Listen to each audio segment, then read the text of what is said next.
Welcome to episode 330 of the Thunder Underground podcast. Trent here. And this is officially the first episode where it's just me. In case you missed it, Jason has decided to step away from the podcast, and last episode 329 was his final episode. We had a good lengthy talk about the past 6+ years on this podcast together. His reasonings for stepping away and all that great stuff. So check that out if you missed it. But in the meantime, the subject at hand is Doug Burgess. He has been on this podcast a couple times before, and he's back once again. He's going to be talking about the Roadhouse stage at Rocklahoma, some other stuff at Rocklahoma, everything he's got going on at DEB concerts, and some other stuff as well.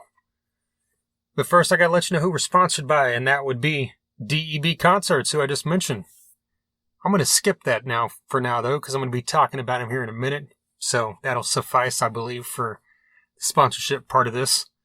We've also got MedFarm, their dispensary located in Broken Arrow, Oklahoma, at 24683 East Highway 51. They're right off the highway. They've got a drive-through. So if you call, text, or email ahead, place your order, you can whip right through that drive-through and pick it up and be on your way. Really convenient for a dispensary. Their entire selection is at leafly.com. They've got a big selection. You can also go inside and check it out. Browse, peruse, whatever you want to call it. If you let them know that you heard about them here on Thunder Underground, they'll give you 10% off your first order, which is very cool. They're always running specials. So if you get on Facebook or Instagram and give them a follow, you won't miss any of that. Facebook is MedFarm, that's PHARM, and Instagram is MedFarmOK. Their website is also medfarmok.com. The most important thing, though, is 30% of their profits go to build no-kill animal shelters. That is an all-the-time thing. That's not a promotion. This is from the day they open for the rest of time. 30% of their proceeds are going to build no-kill animal shelters, which is a great thing. So that's a great reason to get over there. I know you've got millions of choices now with dispensaries every 20 feet around here. But that's your reasoning for driving over to MedFarm, because the money's going to a good cause as well. So hit them up and tell them you heard about them here. We've also got Sunset Tattoo, a tattoo shop in Tulsa, Oklahoma. They're located in the Midtown area. Jake Thompson has been doing tattoos for over 25 years. His tattoos are done good and proper. They're state licensed, and they are, most importantly, mother approved. You can see the tons of pictures of their work at Sunset Tattoo Tulsa on Facebook, and also Sunset Tattoo Tulsa on Instagram. Give them a follow, and then shoot them a message so you can set up a time to talk to Jake about what work you want to have done. I've had tattoo work done by Jake, and I'm extremely happy with it. I know a lot of people that have as well. So hit him up and get a great tattoo done, and tell him you heard about him right here on Thunder Underground. Finally, we've got Hella Hot Sauce, a hot sauce company based out of the San Francisco Bay Area in California. They make small batch artisan hot sauces. They've got a great selection of different flavors that you can see at hellahothotsauce.com. They do collaborations with many metal artists. Florida Frank from Hatebreed has a sauce. Techno Destructo, formerly of Gore, has a great sauce called Garlic Death Grip. Ghoul has a sauce called Brain Jerk. There's a sauce forthcoming from Zetro of Exodus. Also one from Death Angel. Once those are announced, we'll be talking about those as well. They've got several other different flavors. You can order them directly from the website at hellahothotsauce.com. Or if you're on the West Coast, there are a lot of stores out there. So grab some of this. Hit us up or hit them up. Let them know what you think. It's extremely hot, but it's extremely flavorful. So hit up Hella Hot Sauce and tell them you heard about them here. Jumping right into this, it's Rocklahoma week. Here, the beginning of September. I'm dropping this on Tuesday, which is the final day of August, but this weekend, Rocklahoma officially kicks off on Thursday, September 2nd, which is the pre-party day.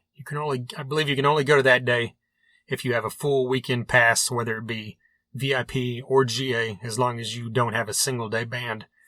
You can also go to Thursday, and Thursday will feature Stephen Piercy of Rat. Newly announced the Iron Maidens have filled the spot vacated by the Bullet Boys. And then we've also got a couple other acts that day. Liliac was originally that day. They are now on Friday headlining.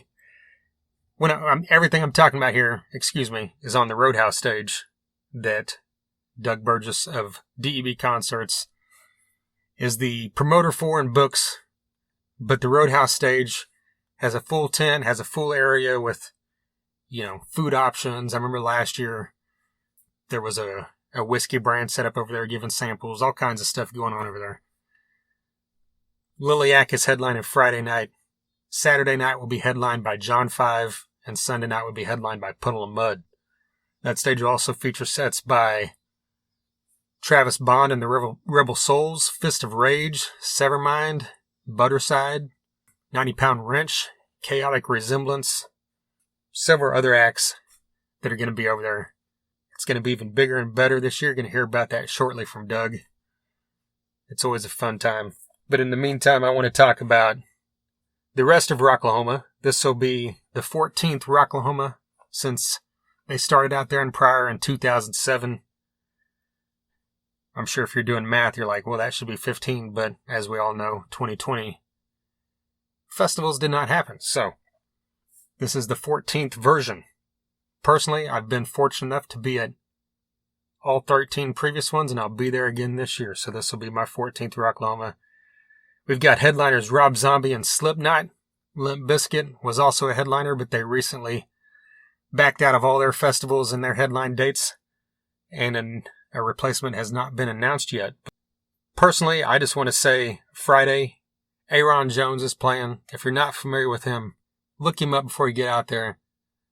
This dude's extremely good. I believe that a couple of years from now, he might be a household name in the rock world. I had the chance to see him at the Cain's Ballroom in Tulsa a couple years ago. Great stuff, so that's someone you really want to check out. Candlebox is always great. Kevin Martin's voice is still as great as it was 28 years ago when their first album came out. Seven Dust is one of the best live bands you can see. Grandson is a band that I had heard one song a while back and I didn't really care much for it, but I watched their performance at Lollapalooza last month and was really surprised by how much I liked their performance. So they've got a lot of different styles going on, but that might be something interesting to check out. Also, Tremonti is playing that on Friday, and I'm a huge fan of Mark Tremonti and everything he's done. Really love his solo work with his band Tremonti. From a personal standpoint, if I could only see one band on this entire bill, that would probably be the one that I would make sure I saw. So I'm hoping that I get the chance to see Tremonti. We've also got the Outlaw Devils are playing on Friday. I believe they will be on the Roadhouse stage. They've been on this podcast before. Great band. And then we've got going into... I'm just mentioning stuff I care about, so sorry if you're a big Chevelle fan. I'm not mentioning them because I just don't care. Sorry. Slipknot is Saturday night. Phenomenal show if you've never seen Slipknot. Even if you're not a fan of their music and you've never seen them, just go over there and check them out for a bit. It's worth seeing. Anthrax is one of my all-time favorite bands. They're also going to be on Saturday. We've also got Bad Flower on Saturday, and I had the chance to see them in 2019, and I really love what I've heard from them. So get over there and check them out if you never have. We've also got Pop Evil that day, 0936, Falling in Reverse, Butcher Babies. And my pick besides Anthrax for the number one band that I would love to see on Saturday is Crowbot. This band is fucking phenomenal. So check out Crowbot if you're not familiar. Sunday will feature Hellstorm, who's a great live band. We've also got Philip H. Anselmo and the Illegals performing at Vulgar Display of Pantera. I have actually seen that before, a couple years ago in Oklahoma City. I was lucky enough to see Pantera 7 times. One of my all-time favorite bands. Phil still got it. Sure, his backing band, the Illegals, it's not Dimebag and Vinny and Rex, but they're still serviceable and they still sound good. So you can get over there and check out some Pantera music from the voice of Pantera and just have a good time. Don't be one of those people that are bitching and crying that he shouldn't be doing this. He was the voice of Pantera. he has every right to be doing this. That's my opinion on the matter. We've also got Andrew WK. This guy is the feel-good guy of this festival. If you're not familiar with his philosophy and his outlook, his whole party hard thing, he's been doing for 20 years now. He's a motivational speaker. He does all kinds of stuff, and he's excellent live. I've seen him several times. Love the guy to death. The Huh, or however you pronounce it. I think it's the Huh, you know. I always want to say the Who, you know, but that's way too close to the Who. So, forgive me. I've heard people say it tons of different ways, but the Hugh, H-U. Very cool band. Great stuff. If you're not familiar with them, look them up before you get out there. And I think you'll really dig seeing these guys live. Knocked Loose. If you like your stuff heavy and in your face, check out Knocked Loose. And then all kinds of other stuff. Paralandrias, Severmind are also going to be on, like I mentioned, the Roadhouse stage. Stellar Ascent is another band out of Tulsa that's going to be on the Roadhouse stage. Really good band. Chaotic Resemblance out of Oklahoma City. Really good band as well. And Dead Metal Society will also be on the pre-party on Thursday. So here we are, Rocklahoma. Thunder Underground, Jason and I were at all 13 previous Rocklahomas. Jason won't be there this year, but I will be there representing Thunder Underground. I've been in the same campsite for many, many years. For actually the first 2 years, I was in a different spot, but the last, 11, I've been in the same exact spot on row A towards the front of the VIP section there. I'll have a big banner that says Thunder Underground, and right next to that banner, I'm going to have a banner for Kevin Graham. You can't miss it. It's got a big picture of Kevin Graham rocking out to Slayer at a Slayer concert, along with his wife Rachel. And then I've got part of the banner that is going to have room for you to sign your name, sign a little message, whatever you want, to Kevin. If you're someone that's been to Rocklahoma more than once, you've probably heard his name or seen him, even if you don't know him personally or know who he is.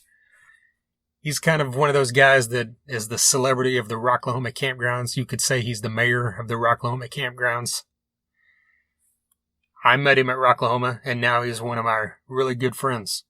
And he's going through a really tough time. He contracted COVID probably about, it's been over a month ago now. And he's now been in a hospital for 2 to 3 weeks.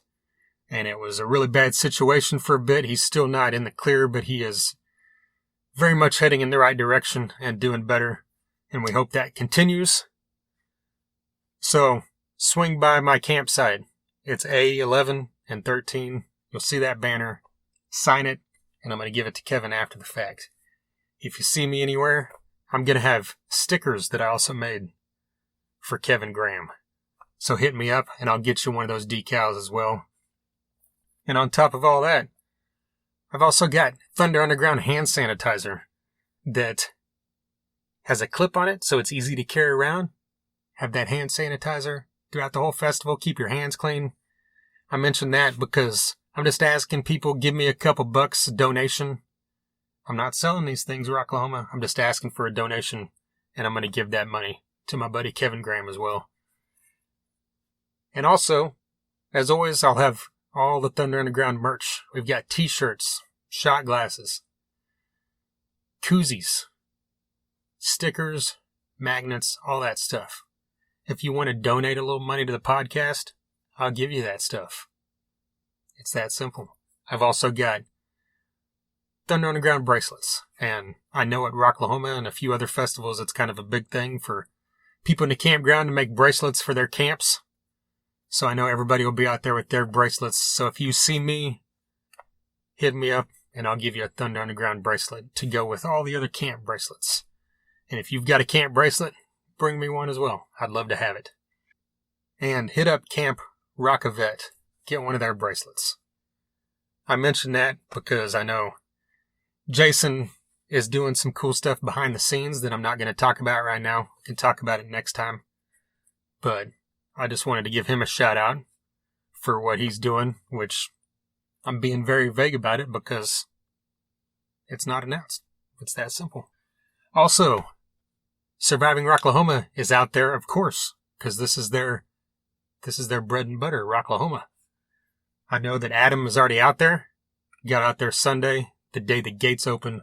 Camp Mardi Gras was already out there. Camp Corruption, I believe. Several other people. So if you're already out there partying, I will be out there shortly. I'm dropping this episode Tuesday morning, and I will be at Rocklahoma Tuesday evening. Setting my stuff up. DEB concerts. This talk that I did with Doug, we recorded last week. We talked about everything that's going on with the Roadhouse stage. We talk about everything that's going on with DEB concerts. And then we swing back around to Rocklahoma for a bit, and we talk about Eddie Van Halen. And then we wrap this thing up. DEB Concerts has been doing shows in the Tulsa area now for almost 5 years. And Doug's brought in a bunch of great acts that I'm extremely happy that he brought in. To be able to see Last in Line and Saxon, Junkyard, Winger, bands that I absolutely love in a venue like Ideal Barroom that was a world-class venue. Extremely sad to see that go, but I'm really looking forward to what DEB Concerts has coming in the coming year. Now that they've got this stage, and Doug's going to talk about some arena shows that he's looking to make happen as well with Tom Green. I'm going to quit rambling and let's jump into this. Here is Doug Burgess of DEB Concerts.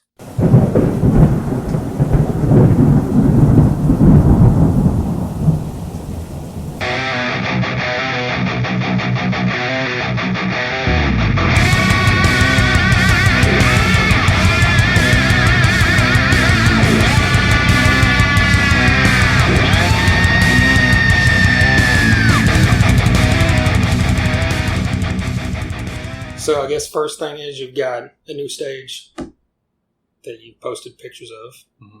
Is that, I don't know, compared to the stage that you've had before out there the last couple of years, is this like a bigger stage, or did you just get it because it's mobile? Or Yeah, I bought it last November, when COVID was rampant, and a lot of people were selling their stuff, because they were hurting, and I figured that most of the show bookings would be outdoors because of COVID. And I envisioned us doing, a few shows this summer with that stage. I had one booked. It didn't work out. We canceled that show due to lack of ticket sales. So that was the mindset. I just thought, I would be doing, IDL, it's only a 500 cap room. And the only other options in town are, the Tulsa Theater, it used to be the Brady and Canes. And I didn't really have an in with them. I do now, with Tulsa Theater, with David Fitzgerald. We've been talking. But that was, I just bought it just to do outdoor shows, just to do larger shows. Okay. It is bigger than the stage, at the Roadhouse, 2 years ago. Are there any other changes, like besides just a bigger stage that's going to be at the Roadhouse this year? It's a bigger tent also. Oh, okay. Yeah, it's about 20% larger than it was 2 years ago, to accommodate more people, because they started with a small tent because they didn't know what kind of draw that there would be, what kind of interest. Yeah. They found out Thursday night 2 years ago what kind of interest. It was just too small. There were too many people. Couldn't get in out of the sun. Right. Get out. To get in the shade. So they went with a larger tent, and see how it goes. I think it's going to be. I still think it's going to be packed. This year. Yeah, I remember getting over there, kind of halfway through Ace Frehley's set, and I heard him fine. Mm-hmm. But you couldn't get anywhere to where if you wanted to see it, if you weren't there in time. But right. So is that like the only major changes to your? Because I know there's a lot of changes going on with just like different options for tickets and that kind of thing, like new glamping options and stuff. But as far as like what you do at the Roadhouse, is that the major change? Just a bigger tent? Or? Yeah, and they redone the grounds. They put in a lot of French strains, a lot more French strains. They've redone the grounds right there around the tent, inside the tent, and around the tent they have sand. They brought in sand to help with the moisture and the drainage and stuff. They've really well, they've had 2 years to work on it. Yeah.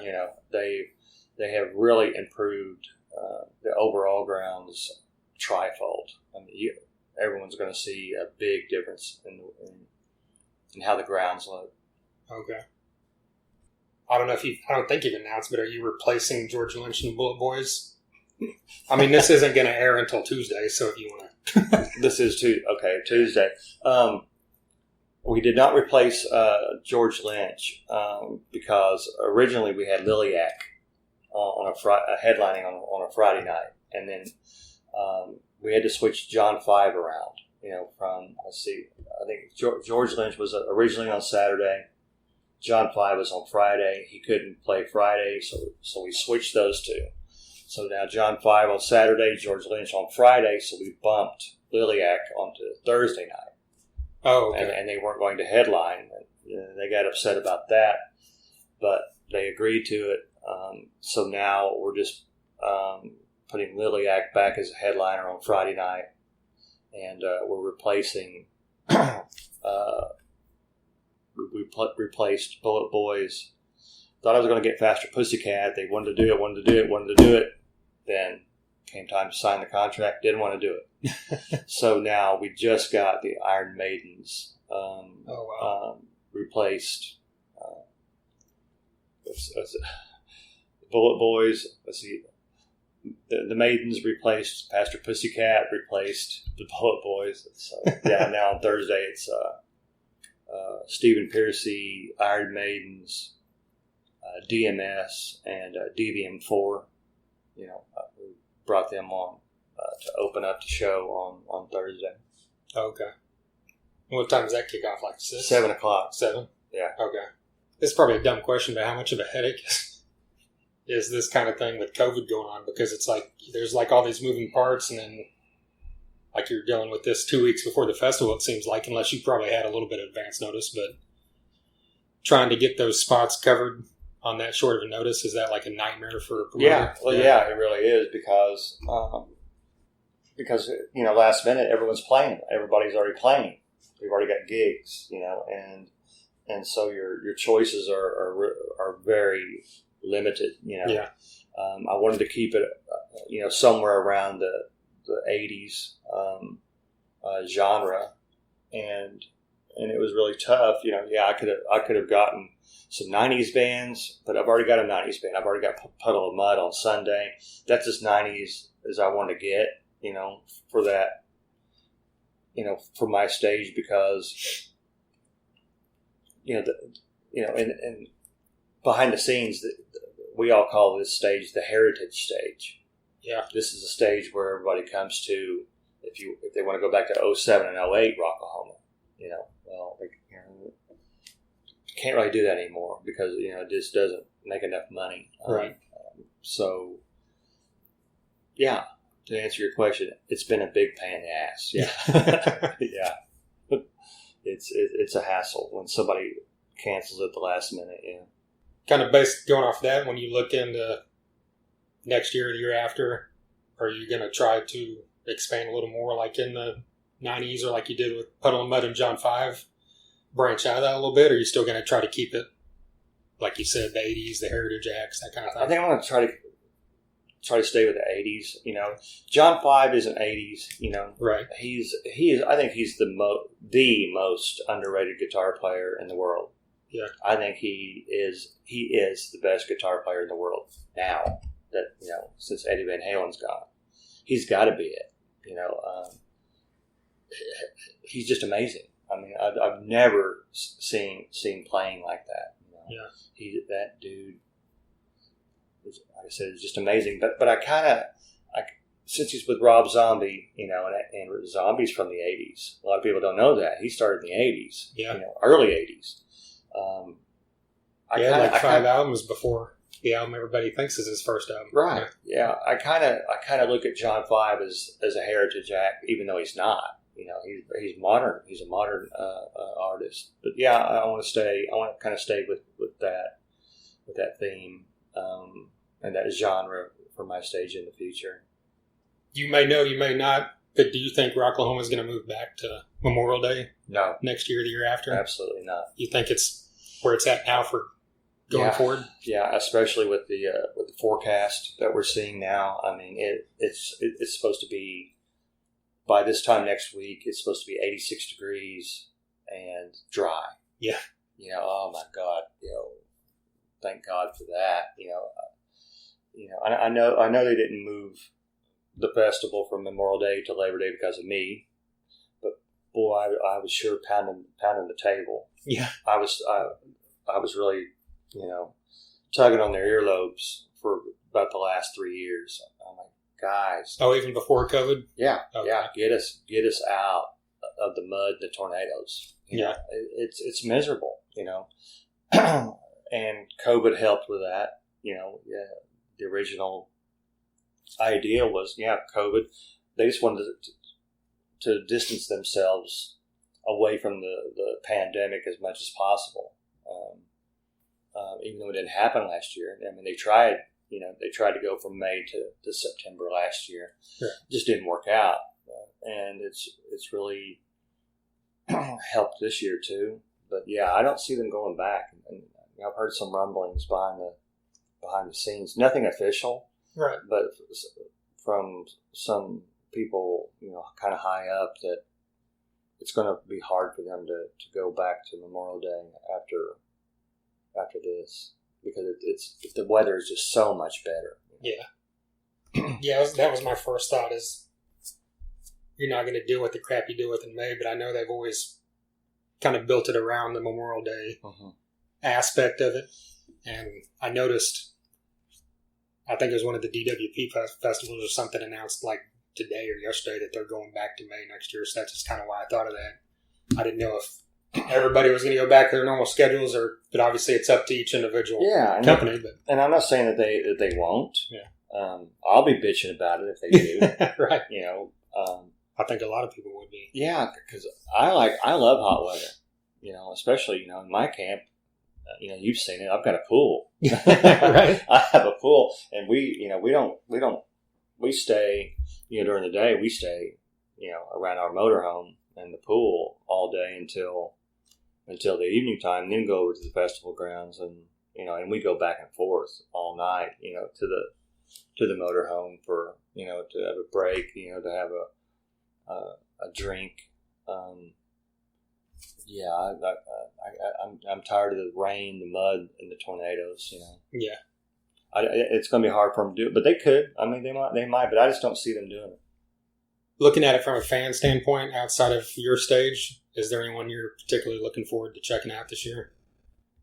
Hailstorm, but I've seen them several times. I'm in love with Lizzie Hale. She knows it. Just kidding. Like to see Bad Flower. Yeah. Body Count. Never seen them. I'd like to see them. Are they in the lineup? I think so. Because I know they were on it last year, but I didn't think they were on it now. I could be wrong. Oh, okay. I thought they were. I could be wrong too. Limp Bizkit canceled today. Right. That's going to be interesting who they find for that, because they may not be able to find anybody. Everyone's playing. Yeah. And also, when you have these last minute cancellations like this, whoever is available, well, their price just went up. Right. They play those games. So I hope they find somebody else, but it's going to be tough. Yeah. So yeah, really. Zombie always puts on a good show. I'd like to see him again, but yeah, probably Zombie, Hailstorm, and Bad Flower is about it. Maybe Butcher Babies. Yeah. What do you think's this is a random question, but what do you think's the best? Can you name the best show you've ever seen in Rocklahoma? Man, that's a tough one. Yeah. I mean, it gets harder every year. Yeah. The more you go, at least. I mean, I don't know. I thought Guns N' Roses did a good job. I thought they were pretty good. Zombie always does a good job. Yeah. I thought Scorpions. Oh yeah. did an excellent job too. Though those come to mind. Kid Rock always does a good show. He's really kick ass. Yeah, that's about it for me. Well, I guess kind of moving into DEB concerts a little bit. I mean, you mentioned it a bit ago with the stage, but now that Ideal Barm's gone, you've already mentioned you're going to keep doing shows, but do you have specific venues in mind, or are you going to, like right now, you're just looking for to do outdoor shows with that stage? Or right now, I'm just looking to do nothing. Okay. You know, just kind of let the dust settle on that chapter. You know, it's been 4.5 years. It's been a good run. I'm just not in a big hurry to run out and do a show, especially with Rocklahoma. I mean, it engulfs my life. Yeah.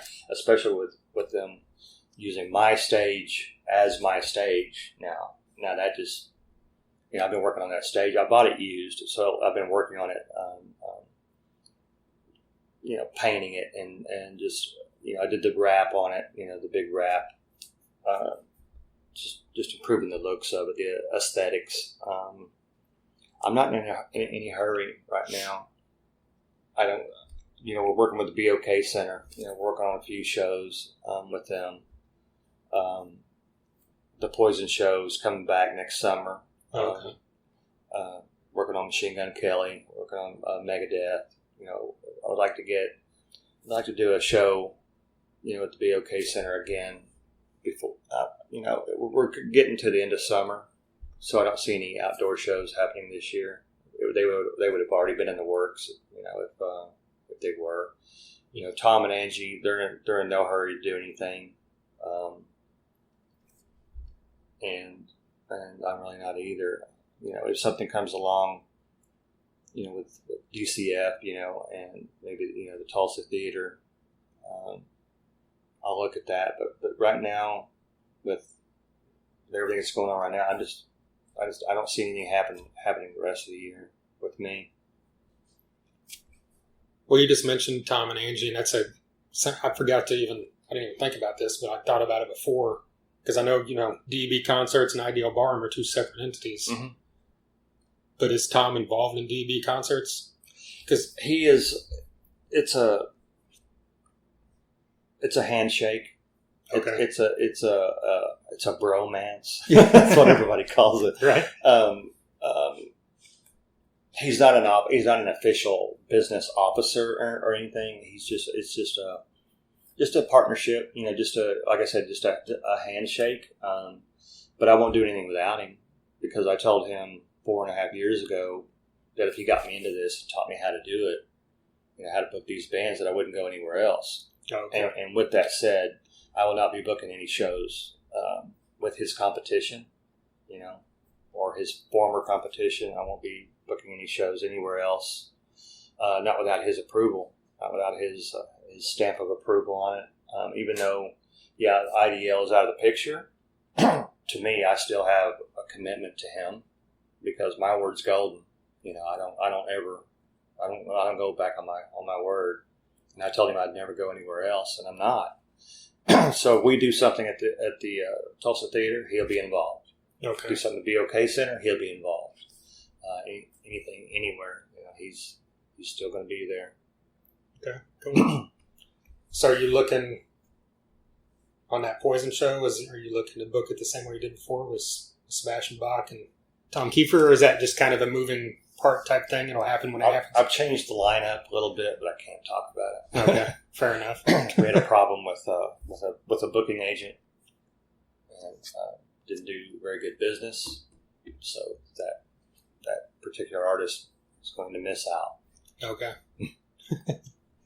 You know, kind of on that note, I mean, you said you're not looking to book your own shows the rest of the year, but even just Rocklahoma, do you have any trepidation on your involvement with it, with everything going on with the pandemic wise and people still getting sick and bands dropping out?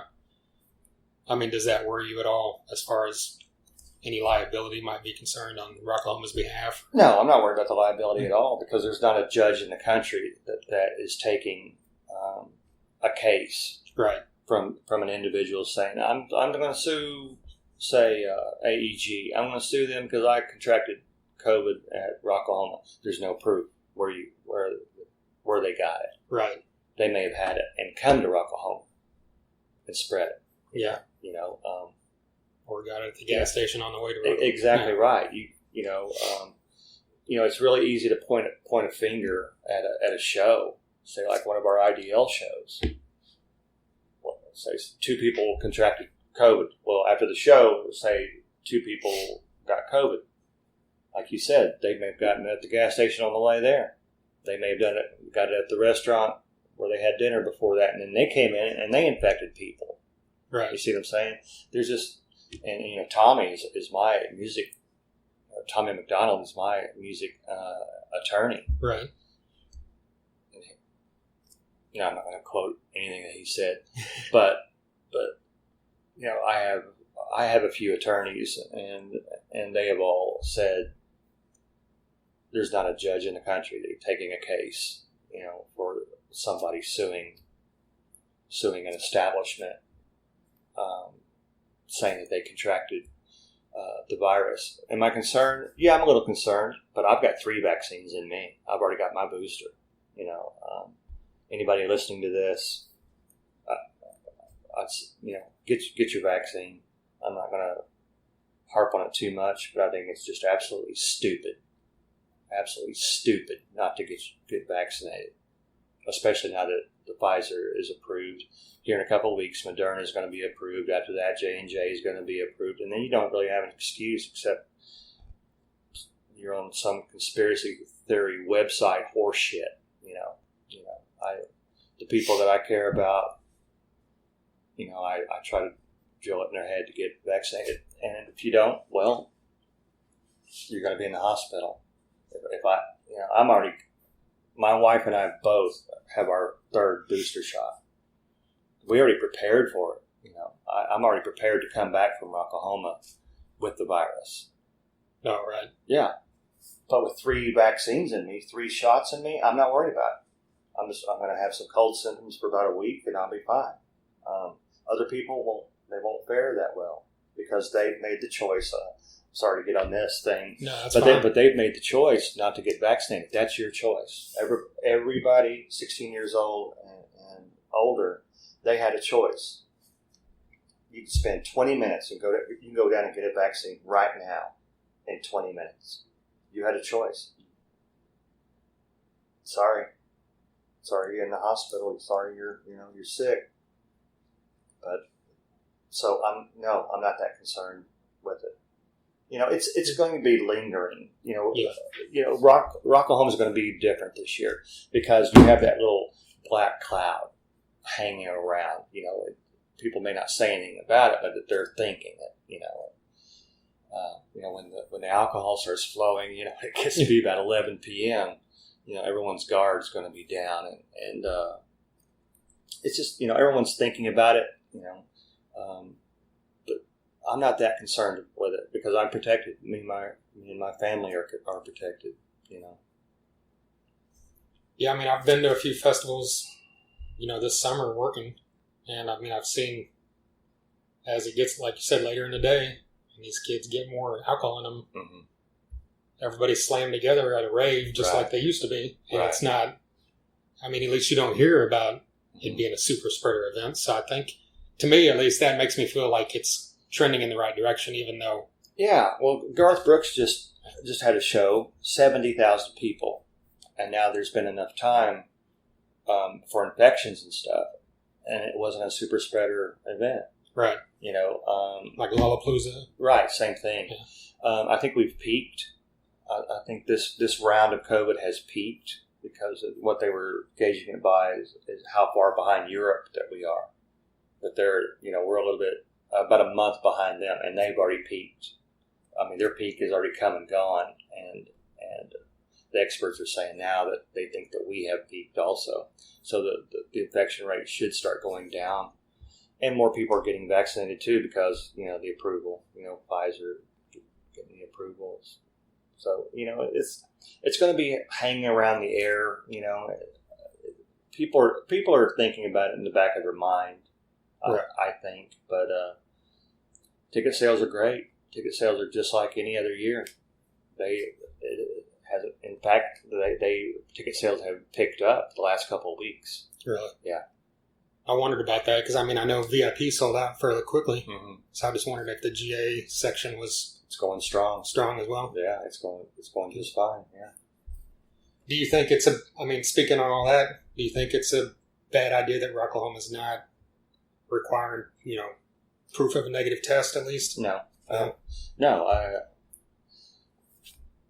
I'm pro-vaccine, and I'm pro, everybody, come on, get your vaccine so we get this thing over with. But I'm also pro, you got to live your life. Right. You got to live your life at the same time. And it doesn't matter if I'm vaccinated or not. I've got 3 vaccines in me. I can infect you. Yeah. So what's that help? Oh, come on in. You're vaccinated? Yeah. Okay. Well, that's great. I'm privileged.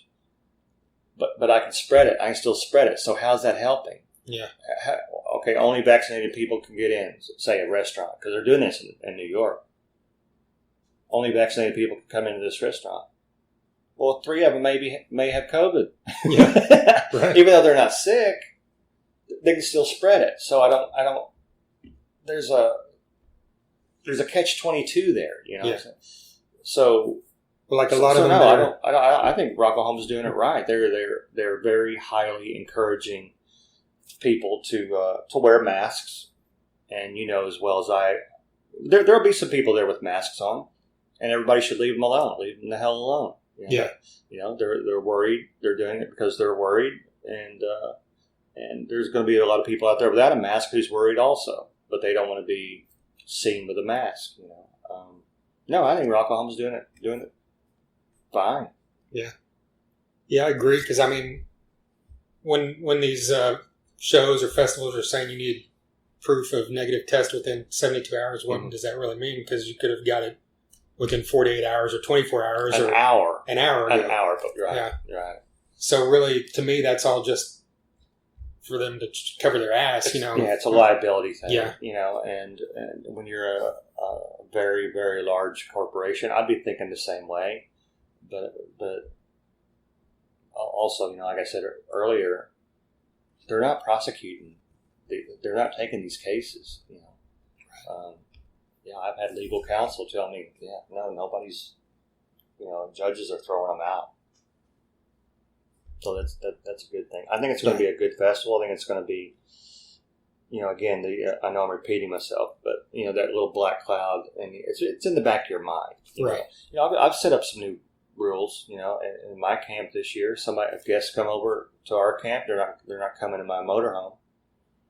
Hey, I want to go in there and make me a drink. No, you're not. I'll make you a drink. What do you want? I'll go in. I'll make the drink for you. You stay out here. Yeah. Go hang out by the pool. I'll bring you a drink. I'm taking a few precautions, but not because I'm scared to death. But I'm being smart. I'm being smart, and I'm looking out for other people's safety also, not mine. I have guests. I have a group that we go out there every year, and so it's just not a good idea to be indoors, I think.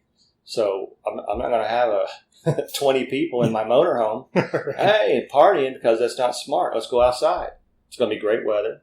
There's a pool out there. Let's go out there, and I think as much as you're outside, I think you're going to be safer outdoors. Right. It's been proven.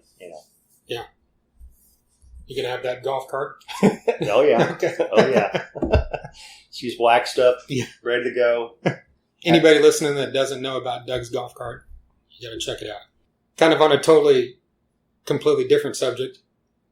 Since it's been a while since you've been on here, I think it was before. Yeah, it was before Rocklahoma last year. Yeah. The one that eventually got canceled. Yeah. Or we got in trouble for releasing that too early. Yeah. But since then, Eddie Van Halen passed away, as you mentioned earlier, and I know that I don't know if that's your favorite band, but it's one of them. Yeah, Van Halen is my all-time favorite band. Yeah. So even though it's a dumb question because we know we all love Van Halen, but what did that mean to you with him passing, and how much of an impact do you think the guy made? Which is immense, but he just your thoughts on the situation, basically. Well, I got emotional. I got emotional when I heard it, and I have friends in the industry behind the scenes, so I knew he was sick, and I knew he was before he died. I'm not going to say I knew he was about to die. I didn't know when or anything, but I knew he was sick. I knew he was in bad shape because I know a lot of musicians in LA, and they said, "Nah, it's not a rumor. Yeah, he's really sick. He's trying." Eddie tried to keep it on the down low. He didn't want sympathy, you know. But yeah, it affected me pretty harshly. You know, I was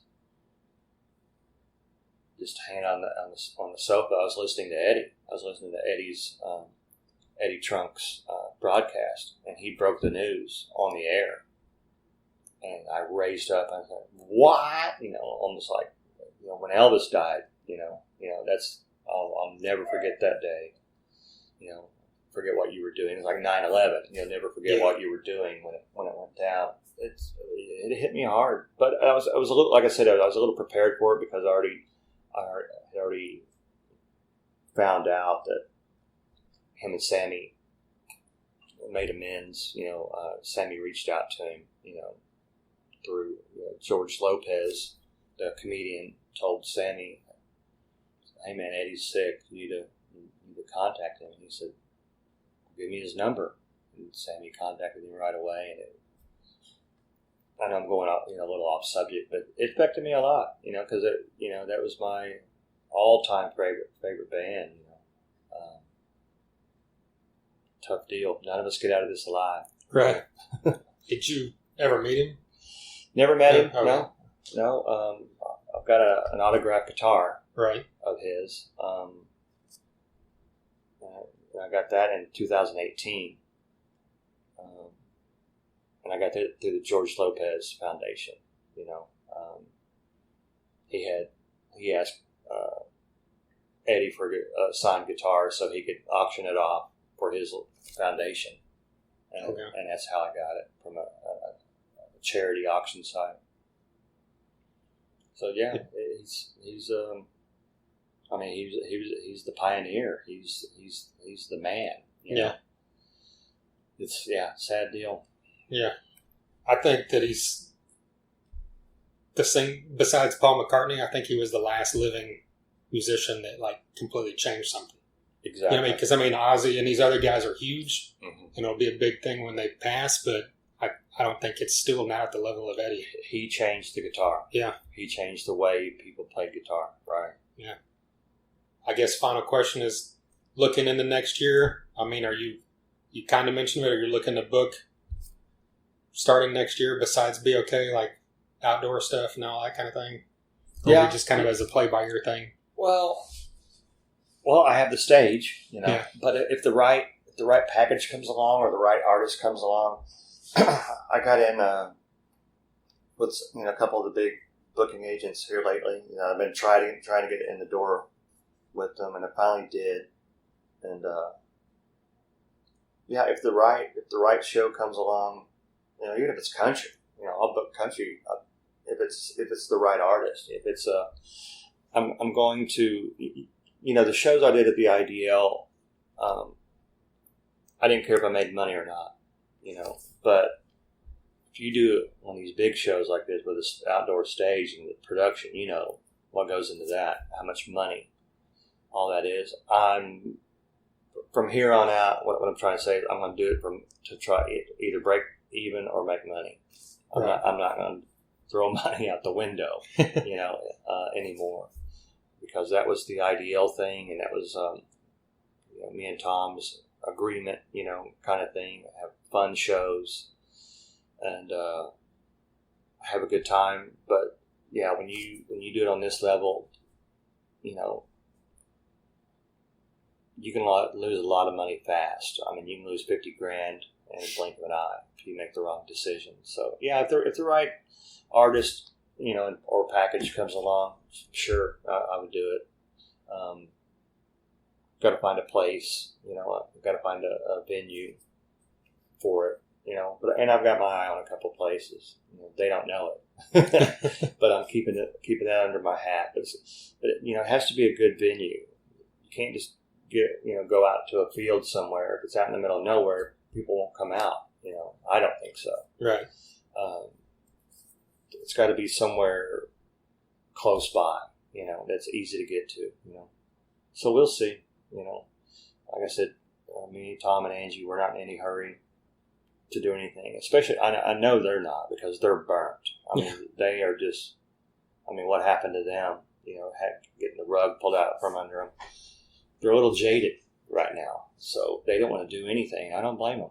Right. I really don't. I really don't either. Once I get out to Rocklahoma, my stage is already out there. Once I get out there and set it up, I haven't set it up because I don't need it set up yet. But once I get out there and the work is done, and then come Thursday morning, I'm a fan, and Tom's going to come out too, and we're just going to hang out and be fans for a while. I talked to him today, hooking him up with some tickets. He said, "Man, I just want to go out there and be a fan with a beer in my hand. I don't want to go backstage. I'm not interested in it. I've had enough of that." Yeah, because it's not what you think, folks. Right. It's really not. When we're backstage, we're talking about cholesterol medicine and car breaking down, stuff like that. It's not hookers and cocaine anymore. Right. So looking forward to that. That kind of made me think. I think we talked about this last time, but I'm not positive that once everything's set up and ready to go come Thursday, you don't stage manage, you don't do anything. No. You just kind of, are you even overseeing, like you said? No, You're just kind of out there. You have other people running the show. I don't do it. It's not that I have people doing it. It's just you're booking on behalf of Rocklahoma, and then they handle it. Yeah, and this is what I try to explain to the local bands that I book on my stage. After I choose you and after I book you, I have nothing to do with you. Right. I can't answer any questions. I turn them over to Rocklahoma Management and AEG. They say, "Well, what about my wife?" I just got a question today. Does my wife have to buy a ticket? Not up to me. It's not my deal. All I did is chose you. So a lot of people think, "Well, hey, do you need any help with production? You need a production manager?" No, it's not my deal. I don't have anything to do with that. Rocklahoma provides all that themselves. They have their own entity. They have a production manager and all these production people, and I have nothing to do with it. Absolutely nothing. So yeah, after I set the stage up and say, "Okay, it's ready to go," I'm done for 4 days. I don't have to do anything. So with it being your stage, do they contract that out from you, I assume, instead of bringing in their own stage, even though it's your, quote unquote, your stage? That makes sense. The Roadhouse stage is the DEB concert stage. Yeah, if I wasn't providing it, they'd have to rent that from somebody. Okay. Are they but you provide it on behalf of DEB concerts, basically? Yeah. Okay. Yeah, it's we worked out a deal, financial thing with my sponsorship and the whole thing that I won't talk about. But, and it's going to stay out there for the Born and Raised Festival also. Oh, okay. Yeah. So, yeah, it's a good partnership between Rocklahoma, AEG, and myself. It's really worked out really, really well because I don't, I go with the flow real well. I don't swim upstream, very much. They give me free reign to book whoever I want. Every once in a while they say, "Well, how about so and so?" I'll say no. Because they're trying to push me into the 90s. Right. A little bit, yeah. But they've been great. They've been wonderful to me. Because, I'm trying to book really, really good bands. I wanted to keep the local band thing going. the unpaid bands. Yeah, all these local bands, everybody, they're not getting paid.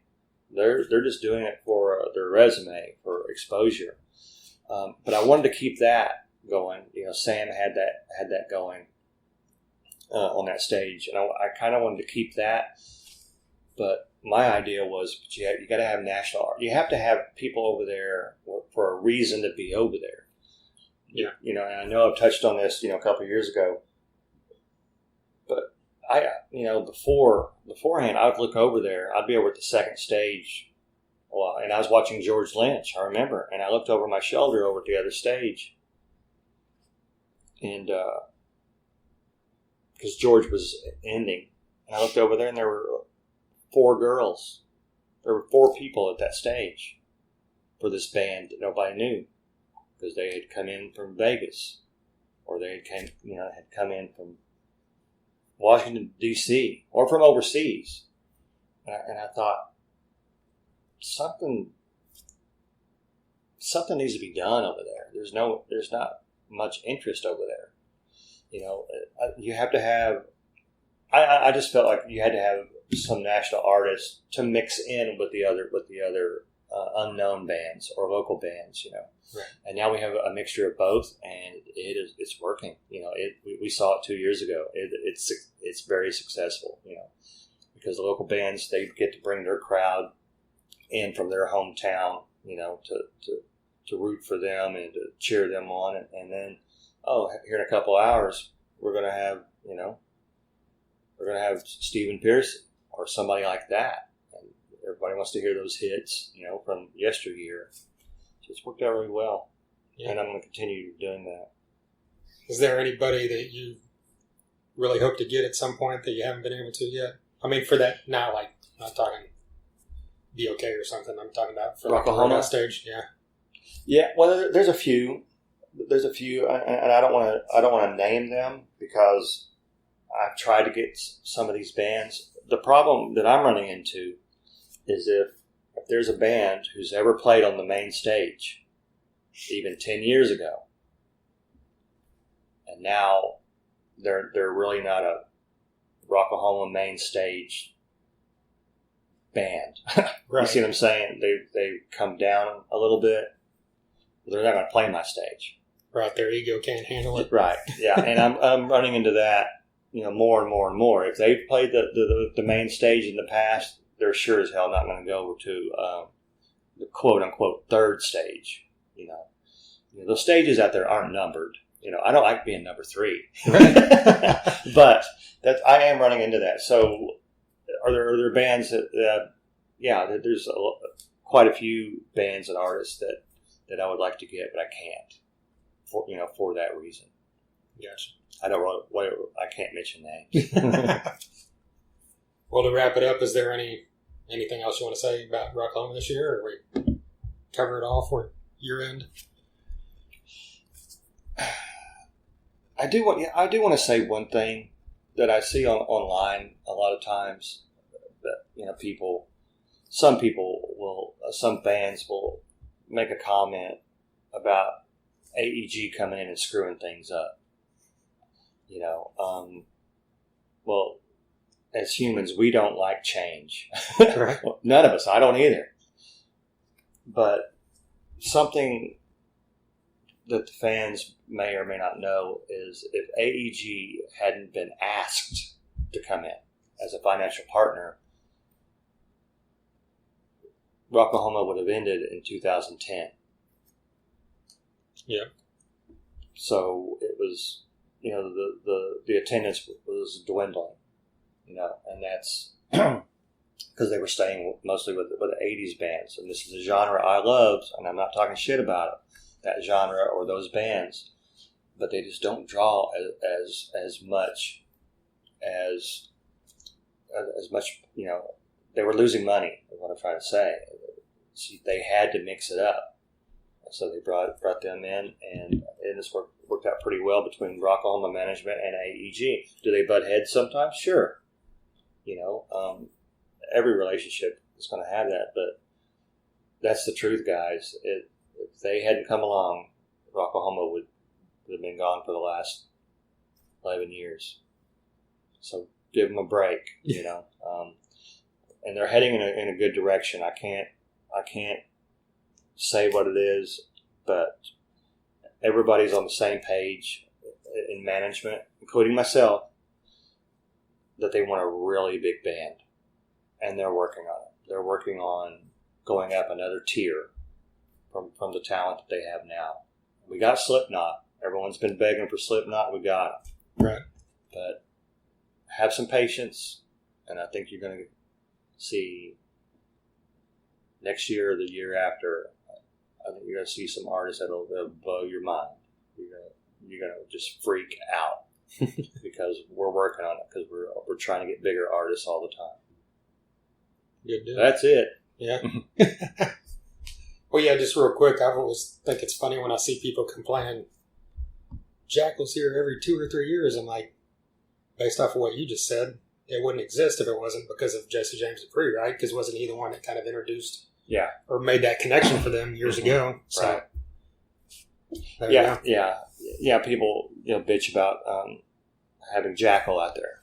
Yeah, sometimes, but that's why, because he's really kind of part of the family out there. Yeah, he was back, whenever they started it. He was on the ground floor with all that. Yeah. So I get tired of Jackal too, but I tell them, I said, they're known as the house band around here. Yeah, Jackal is usually going to play about every other year, but he kind of has an in. Right. he's in the family out there. So cut him a break. I personally never get tired of Jackal, but that's just me. It's a good show. Yeah. It's a really good show. Right on, man. Well, I appreciate you doing this once again. Sure. And for all your sponsorship over the last 2 or 3 years, however long it's been now. Yeah, cool. It's all right. There you go, Doug Burgess of DEB Concerts. Huge thank you to Doug for taking some time out there to drop by and talk to me about everything he's got going on with DEB Concerts and with the Roadhouse stage at Rocklahoma this week. If you see Doug, give him a thank you, just like any of the people that run Rocklahoma, Sharon and Dave, and the ladies that work in the box office, the front office, everything. Give him a thank you, because a lot of work goes into this stuff. I don't have to say that. People know that. Any festival this size, or even, shows at the club level, a lot of stuff goes into this. And I know people get upset when stuff gets changed, forced to, cancel and move around because of stuff that's going on, obviously with the pandemic and everything, but everybody's doing their best. Very happy that Rocklahoma is happening this week. So like I said beforehand, if you see me out there, hit me up. I've got stuff for Kevin Graham. Come by and sign that banner at my campsite, A11. Hit me up for a Thunder Underground bracelet or Thunder Underground hand sanitizer. All that great stuff. Doug has been on here twice before. We previewed Rocklahoma in early 2020. We previewed Rocklahoma in 2019 as well. He's been a sponsor of this podcast now for almost 3 years. Really appreciative to Doug and what he's, done sponsoring this podcast. I know he's sponsored Surviving Rocklahoma, the Tulsa Music Stream, some other stuff, and he's really involved with music. He's got a passion for it, as you heard in this. A huge thanks to all the stuff he booked with Tom Green at the Ideal Ballroom, and a huge thanks to putting on some killer lineups at Rocklahoma the last few years. Really looking forward to this weekend, so once again, let's get out there. Let's be safe, let's have fun, and let's keep rocking on the 14th Rocklahoma. All right, so next week on Labor Day, which is next Monday, the day after Rocklahoma officially ends, I will, actually be packing up to get out of there like a lot of people will be. But I'm going to have an episode come out that I actually recorded today with Jim Wilson. He is the vocalist of the band Motor Sister with Scott Ian of Anthrax. I must say, John Tempesta, Joey Vera. He's also been in the Rollins Band. He's toured with Emmylou Harris. All kinds of great stuff from Jim Wilson. But the point is, he's on here to talk about Charlie Watts, the drummer for the Rolling Stones, who we lost last week. I wanted to get someone on the podcast that was a big Stones fan and also could speak from a musician standpoint way better than I could. So this coming Monday, be looking for that episode with Jim Wilson talking about Charlie Watts. And then later that week, I'll probably have some kind of Rocklahoma recap or something to do with Rocklahoma. And I will be announcing that, as soon as it happens. So be on the lookout for that as well.